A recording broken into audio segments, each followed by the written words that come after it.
Welcome to Samba Samba. Enjoy the video. You start by checking condition and access. Identify whether shutters are interior or exterior, and note hinge type and fasteners.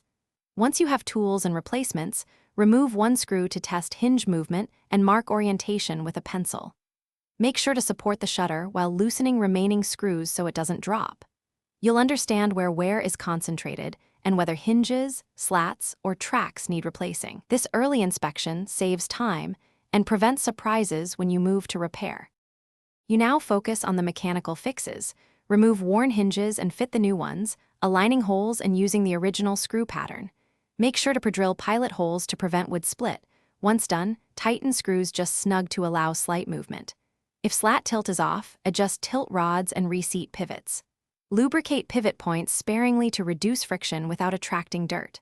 Once aligned, close the shutter and check for binding. If it binds, loosen and recenter slightly until it operates smoothly. You finish by rehanging and testing.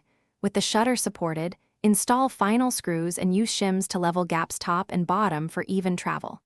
Once mounted, operate the shutter slowly through its full range to confirm smooth action, then tighten screws incrementally. If you hear scraping or the shutter sticks, stop and check hinge position and pilot holes. A loose screw or shifted shim is usually the culprit. If problems persist, swap to a heavier-duty hinge or refit mounting screws in fresh wood. Thanks for watching. Consider subscribing if we helped you.